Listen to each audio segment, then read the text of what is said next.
Assalamualaikum warahmatullahi wabarakatuh. Berjumpa kembali adik-adik semuanya. Pada kesempatan kali ini kami akan membahas materi yang terkait dengan bacaan yang sangat dibutuhkan oleh adik-adik, terutama adik-adik SMA yang akan mengikuti tes UTBK. Dan kepada Anda rekan-rekan mahasiswa yang mungkin sedang mempersiapkan tes TOEFL, semoga video kami ini nanti sangat membantu terkait dengan pengerjaan soal-soal yang berkaitan dengan reading text di bagian pertanyaan soal topik. Kawan-kawan semuanya, untuk video yang sedang Anda lihat ini, kami akan membahas tentang topik di pilihan jawaban ditulis persis dengan topik di dalam teks. Maksudnya apa? Maksudnya adalah begini kawan-kawan, bahwa yang namanya nanti ketika Anda menemui pertanyaan tentang topik, ada soal yang oleh pembikinnya antara jawaban sama tulisan yang ada di dalam paragraf kalimat-kalimat awal itu ditulis persis. Nah, ini adalah soal-soal yang diharapkan oleh sebagian besar peserta tes, karena nanti tinggal mencari tulisan yang sama. Untuk lebih lanjut, mari ikuti pembahasan soal-soalnya, tapi sebelum saya mengetengahkan soal-soalnya, saya akan menceritakan dulu tentang ciri topik. Apa sih topik itu? Kan biasanya ada pertanyaan seperti itu. Topik adalah pokok pembicaraan. Jadi topik itu adalah pokok pembicaraan. Ketika Anda membaca sebuah teks, terus Anda menanyai diri Anda sendiri, ini tadi ngomongin apa ya? Nah, itu sebenarnya Anda sedang mencari topik. Oke, ketika Anda menanyai diri Anda sendiri, ini tadi tentang apa? Itu berarti Anda nanti menanyakan tentang topik. Oke, yang pertama itu. Yang kedua, secara umum letaknya topik itu adalah di mana, kan gitu ya?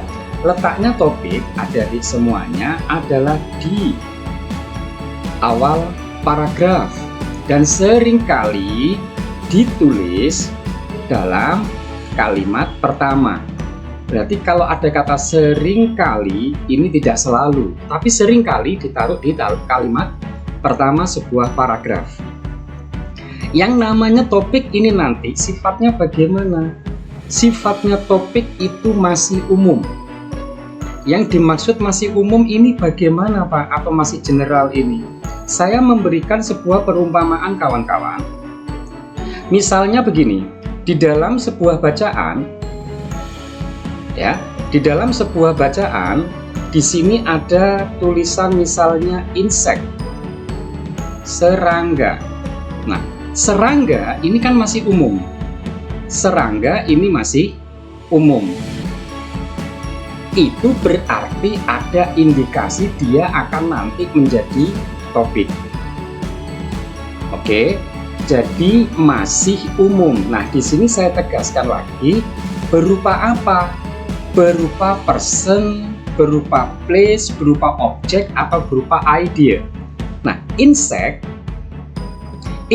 ini termasuk kategorinya adalah objek misalnya ya. Objeknya apa? Serangga. Nah, ini nanti akan menjadi topik kalau dia, yaitu si insect itu tadi, ada kalimat atau penjelasnya. Bisa berupa kata, bisa berupa kalimat, atau kalau nanti paragraf itu, bacaan itu terdiri dari beberapa paragraf, berarti nanti paragraf-paragraf berikutnya itu juga akan menjelaskan tentang insect. Saya umpamakan, kalau di sini nanti penjelasnya adalah berupa kata, semisal, berarti nanti di sini di dalam paragraf itu akan ada tulisan semisal kecoa misalnya ya, atau ada semut, pokoknya yang termasuk serangga. Berarti ini nanti kalimat yang ada tulisan semut, ada yang tulisan kecoa, itu tidak bisa disebut sebagai topik. Itu adalah kalimat pendukung, kata-kata pendukung. Maka yang umum itulah yang namanya topik. Insek itu masih umum. Kalau semut, kecoa itu sudah khusus. Jadi bisa disimpulkan topik itu masih umum. Demikian ya. Nah, sekarang kawan-kawan, penulisan di dalam option. Nah, ini lebih kepada strategi untuk nanti menjawab. Penulisan di dalam option sebuah topik oleh si pembuat soal itu biasanya ditulis persis. Semisal di kalimat pertama ada tulisan tentang insek, kalimat pertama dalam sebuah paragraf. Terus nanti ada pertanyaan tentang topik. Topiknya apa? Misalnya seperti itu. Nah, yang dimaksud persis di sini adalah ditulis apa adanya di dalam option A, B, C, D-nya, itu nanti ditulis kata insek lagi. Itu nanti salah satu trik untuk mencari jawabannya, ya. Kemudian ada penulisan topik di dalam option itu mengandung sinonim. Nah, sinonim berarti kalau nanti Anda ketemu yang namanya soal model yang kedua sinonim ini, berarti menuntut kekayaan kosakata Anda. Oke, jadi menuntut kekayaan kosakata Anda. Jadi seperti itu kawan-kawan, ya. Jadi secara umum ciri topik itu ada letak, ada sifat, ada berupa, didukung apa dan sebagainya. Oke, nanti kita akan praktekkan. Nah, berikutnya yang perlu kita pelajari kalau kita membahas tentang topik, kawan-kawan harus tahu yang namanya model-model kalimat tanyanya. Nah, model-model kalimat tanyanya kawan-kawan harus paham. Jadi jangan melulu dicari kata-kata topik. Kalau bukan tulisan ini berarti bukan topik. Oh tidak. Jadi kalimat tanya tentang topik itu bisa diungkapkan dengan berbagai kalimat yang secara inti nanti menanyakan topik. Bisa kalimat-kalimat tanya yang di bawahnya itu Anda perhatikan ya. Ini tidak usah saya jelaskan ya. Oke, berikutnya kawan-kawan.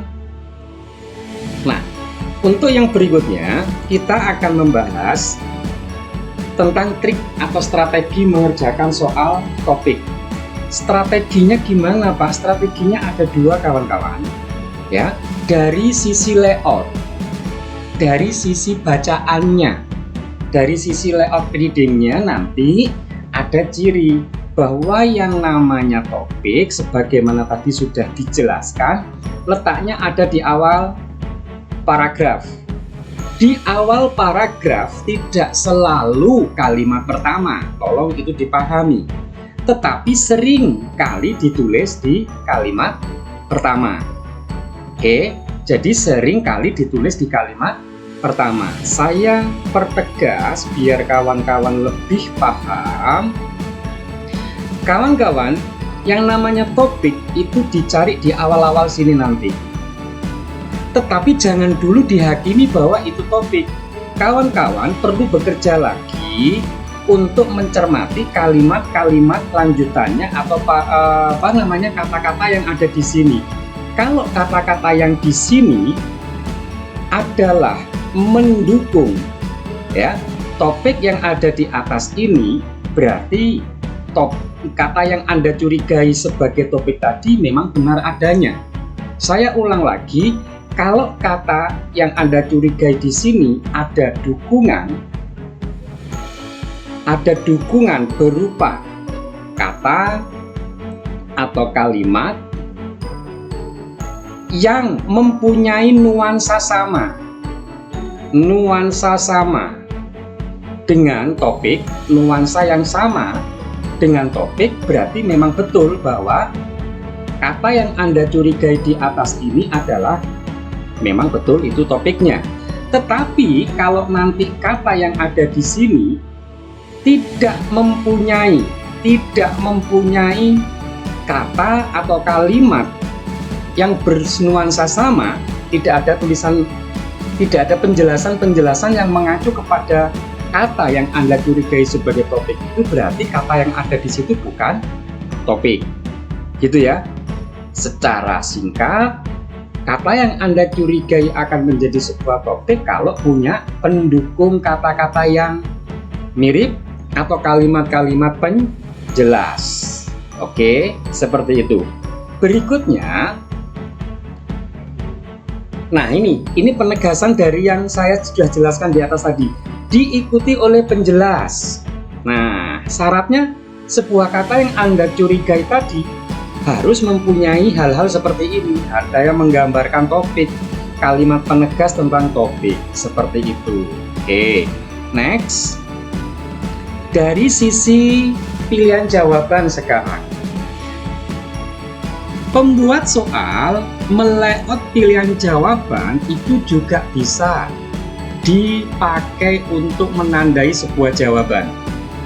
Nah, oke, misalnya seperti ini kawan-kawan. Nah, topik yang digambarkan di dalam teks itu ditulis persis. Nah, jadi apa yang tertulis di paragraf ini, ada kata yang ada di sini, misalnya tadi saya bilang insect, kok ditulis persis dengan yang namanya pilihan A, B, C, D-nya, berarti insect yang ada di option itu adalah jawabannya. Ditulis persis. Pembuat soal lagi baik hati, ini berarti ya. Karena nanti di video berikutnya saya akan menjelaskan tentang topik yang ditulis sinonim. Topik yang ditulis sinonim itu nanti ada di video kedua. Untuk trik berikutnya kawan-kawan, bahwa yang namanya topik itu nanti bagaimana? Ada sebuah penjelasan dari saya begini. Pastikan option itu adalah salah. Bila dalam teks tersebut ada dua pihak yang dibahas, namun yang ditulis di option hanya salah satunya saja. Ya. Misalnya saya buatkan penjelasan seperti ini. Semisal di paragraf ini yang dibahas adalah ada dua hal. Semisal saya umpamakan di sini ada father, ada mother. Nah, di dalam option A, B, C, D-nya, kalau seandainya nanti hanya ditulis father salah, berarti ini jawaban yang salah. Karena apa? Karena di dalam bacaan ini kedua-duanya dibahas secara seimbang. Kalau dibahas secara seimbang, logikanya kalau nanti ditulis di option ya harus ditulis dua-duanya, atau kalau tidak ditulis salah satu ya tidak ditulis kedua-duanya. Jadi saya ulangi lagi, yang namanya jawaban topik itu akan pasti salah kalau hanya ditulis salah satu pihak saja. Oke. Demikian yang bisa saya sampaikan terkait dengan trik atau strategi mengerjakan topiknya. Sekarang mari kita berlanjut untuk praktek mengerjakan soal-soal tentang topik. Nah, di sini sudah saya munculkan kalimat readingnya, bacaannya, maksud saya munculkan juga dengan pertanyaannya. Nah, kawan-kawan, di sini ada pertanyaan yang sangat jelas. Topik dari bacaan ini apa atau paragraf ini? Berarti silakan Anda gunakan trik yang ini. Nah, pastikan option itu adalah salah bila dalam teks tersebut hanya ada dua atau lebih pihak yang dibahas, namun yang ditulis hanya satu, yang ditulis di dalam option maksudnya. Kita lihat. Di sebagian besar negara-negara industri, pola keluarga telah berubah. Oke, keluarga dahulu itu terbiasa. Ini terbiasa artinya dalam jumlah besar. Maksudnya anggota keluarganya banyak. Dan sebagian besar para ibu tinggal di rumah untuk merawat anak-anaknya. Mereka mengacu kepada ibu, ya. Biasanya bertanggung jawab secara penuh atas tugas rumah tangga. Dulu itu seperti itu, ya. Bapak tidak. Berarti kalau pakai did ini masa lampau. Bapak tidak sering berjumpa anak-anaknya kecuali bermain dengan mereka pada akhir pekan. Sekarang, nah ini ada kata sekarang, ada waktu. Keluarga itu terbiasa jumlah anggotanya lebih kecil dan banyak wanita bekerja di luar, maksudnya di luar rumah. Hal ini telah berubah. Bapak sering membantu tugas rumah tangga. Lebih penting lagi, mereka, yaitu bapak, terlibat lebih banyak dalam kehidupan anak-anak mereka. Mereka, yaitu sang bapak, menyuapi dan memakaikan baju anak-anaknya dan mengantarkan ke sekolah di pagi hari. Kawan-kawan, dari trik yang sebelah kiri ini, kita sudah bisa menghakimi jawaban yang salah. Yaitu jawaban mana? Jelas jawaban yang C salah. Karena yang C ini hanya yang dituangkan adalah pihak ibu. Sementara di dalam teks tadi ada pihak bapak. Jadi jawaban C salah. Yang salah lagi yang mana? Yang salah lagi adalah yang satu pihak ini. Nah ini, small family. Small family ini kan ada di pihak sini, padahal tadi ada yang large.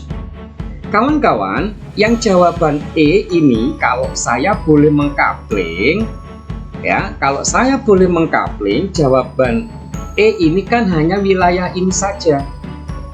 Coba Anda perhatikan, kan hanya ini saja, ya kan? Sementara di sini di atasnya itu adalah keluarga yang jumlahnya besar. Yang di jawaban E hanya yang kecil, berarti tidak boleh karena ada dua pihak di dalam bacaan ini, ya. Di dalam bacaan ini ada dua pihak yang kelompok besar tadi. Nah yang ini kan anggota keluarganya tadi banyak, sementara yang bawah adalah yang sedikit. Yang ditulis di dalam option kok yang sedikit, itulah alasan kenapa salah. Adakah lagi jawaban yang salah? Ya jelas jawaban B ini salah. Jawaban B itu kan yang pola keluarga yang terbaru. Berarti kan yang bawah. Yang terbaru kan yang ini yang lama. Yang lama tidak ditulis. Nah, pola keluarga yang lama, ini pola keluarga yang baru. Berarti jawaban B salah. Nah, sekarang tinggal dua. Jawaban A atau jawaban D. Kita lihat kawan-kawan. Trik yang berikutnya silakan Anda gunakan. Diksi atau pilihan yang menggambarkan topik ditulis persis. Coba kita lihat di dalam jawaban A. Ini tentang apa? A adalah tentang perubahan. Yang D adalah tentang pola. Ya, pola keluarga. Mari kita ingat aturan main tentang topik tadi, bahwa yang namanya topik itu memiliki kalimat pendukung atau kata-kata penjelas. Nah, kita lihat dari yang ini dulu, yang large. Ada tulisan large di sini. Terus di sini juga ada tulisan small, kecil. Berarti kalau awalnya besar, sekarang kecil, apa namanya? Bukankah ini perubahan? Nah, ya. Lagi, dulu ibu bekerja di dalam rumah, mengurusi rumah saja. Sekarang mereka bekerja di luar. Nah, ada perubahan. Nah, perubahannya sudah tampak. Terus dulu Bapak, bagaimana kabarnya Bapak? Bapak hanya kerja di luar. Sekarang Bapak juga terlibat dalam kepengurusan rumah. berarti ada perubahan. Hebatnya lagi bacaan ini kawan-kawan, sampai kepada tingkat tensisnya saja, sampai kepada tingkat tensis juga digambarkan tentang perubahannya. Mana Pak buktinya? Coba, ada beberapa ini di bacaan yang lama, maaf, di kelompok pembahasan keluarga yang lama ini ditulis pakai verb 2. Sementara di sini, nah ini ditulis pakai present. Ini help, ini present. Di sini ditulisnya pakai lampau. Di sini ditulisnya pakai present. Berarti kan jelas sekali ada perubahan. Maka jawabannya adalah yang A. Demikian kawan-kawan untuk bacaan yang ini. Yang terakhir, ini saya juga punya cara cepat, singkat. Caranya begini kawan-kawan. Caranya begini, cara jitunya. Manakah salah satu option itu yang ada di sini, yang diksinya sama dengan diksi yang tertulis di awal paragraf. Maksudnya begini, coba Anda lihat jawaban yang A. A ini ada nggak? Anda baca mulai dari sini sampai ke sini. Ada nggak tulisan danger? Nggak ada, Pak. Oke, jawaban B. Ada nggak? Jawaban B ini ditulis di paragraf awal-awal. Ya, maaf, kalimat-kalimat awal di paragraf ini. Slow climatic change.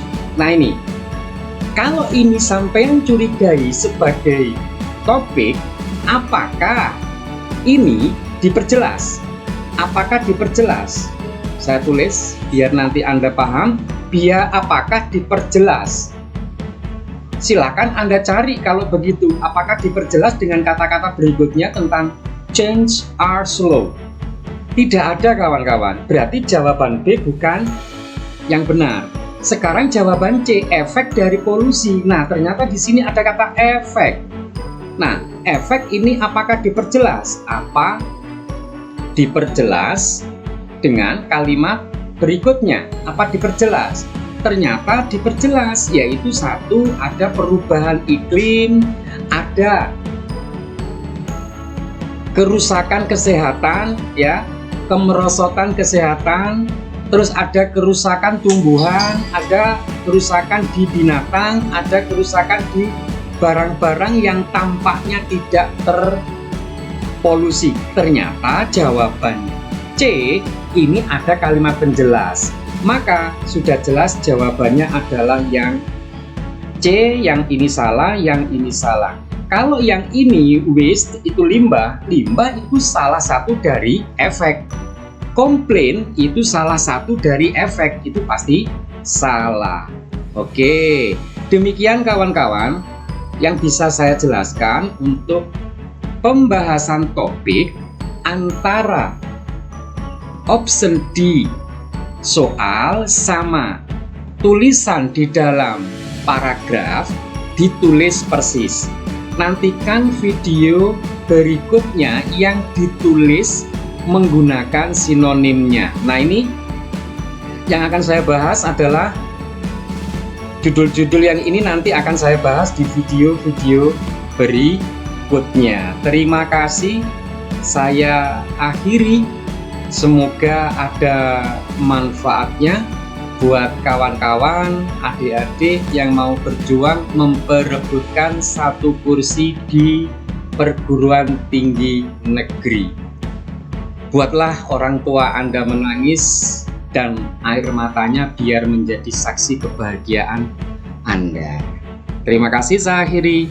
Assalamualaikum warahmatullahi wabarakatuh.